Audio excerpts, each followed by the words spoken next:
সবাইকে আজকে জ্যৈষ্ঠ মাসের 25 তারিখ মঙ্গলবার। তো আজকে মূলত আমাদের এই ছোটো ফুলের জমিতে আসলাম। আর ওইদিকে কিন্তু মানে এত পরিমাণ যে ঝড় বৃষ্টি হচ্ছে, সেই কারণে ওই গাছগুলো যেহেতু বড় বড় আর গাছে যেহেতু ফুল রয়েছে, সেহেতু কিন্তু ওই গাছগুলো কিন্তু মানে সব প্রতিদিন কিন্তু ঝড় বৃষ্টি হচ্ছে। আর এখন দেখতে পাচ্ছ বিকেল 4টে বাজে, মেঘলা মেঘলা ওয়েদার। আবার মনে হয় রাত্রের দিকে বৃষ্টি হবে, ঝড় বৃষ্টি হবে। তো যাই হোক, সেই কারণে কিন্তু গাছগুলো বারবার হেলে পড়ে গেছে আর বারবার কিন্তু তুলতে হচ্ছে। মানে এটা হচ্ছে প্রতিদিনের কিন্তু কাজ, মানে এরকম একটা পরিস্থিতি।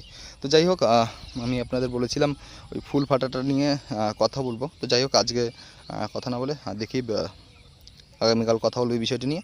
তো যেটা মূলত তোমাদের দেখাই, এই দেখতে পাচ্ছ আমাদের কিন্তু এই চারাগুলো কিন্তু খুঁচি দেওয়া হয়েছিল।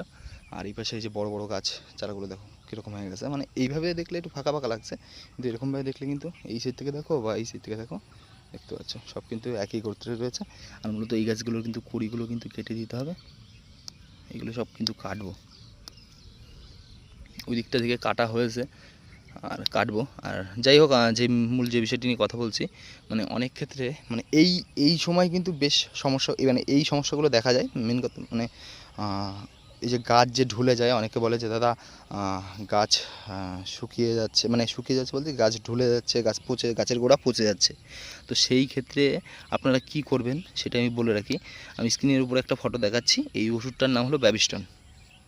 এই ওষুধটা মানে সবথেকে লো যেইটা থাকে, মানে কোম্পানি সবথেকে লো যেই প্যাকেটটা করে সেটা হচ্ছে 100 গ্রামের প্যাকেট, ঠিক আছে। মানে এইটা মূলত আপনি 4 ঢপ দিতে পারবেন, তো মোটামুটি 25 গ্রাম করে কিন্তু ঢপে পড়বে। তো সেটা মূলত আইডিয়া করে আপনি দেবেন। আর তার সাথে কিন্তু অবশ্যই শিকড়ের ওষুধ দেবেন। এবার শিকড়ের ওষুধ কী দেবেন দেখুন, শিকড়ের ওষুধের ক্ষেত্রে আপনি যে কোনো শিকড়ের ওষুধ ইউজ করতে পারেন।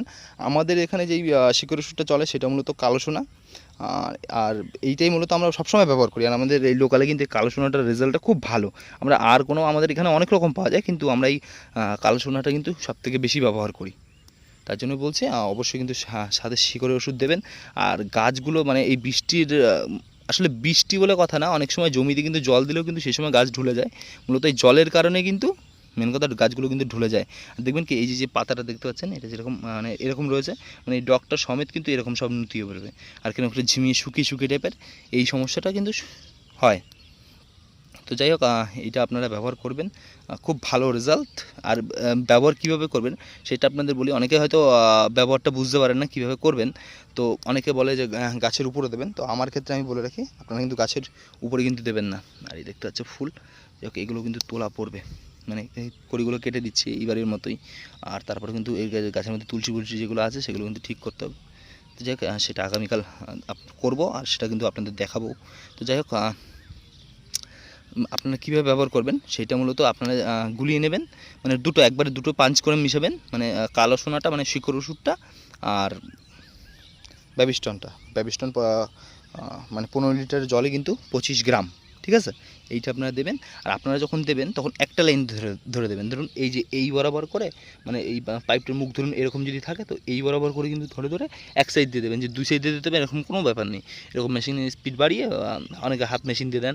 তো যাই হোক, যার যেরকম সুবিধা হয়, মানে গাছের গোড়ার দিক থেকে কিন্তু দেবেন, গাছ ভিজানোর কোনো দরকার নেই। তো খুব ভালো রেজাল্ট হবে। আর গাছগুলো কিন্তু শুকিয়ে শুকিয়ে যাবে না, মানে যেটা মূলত আমরা যেটা জল হাজা বলি।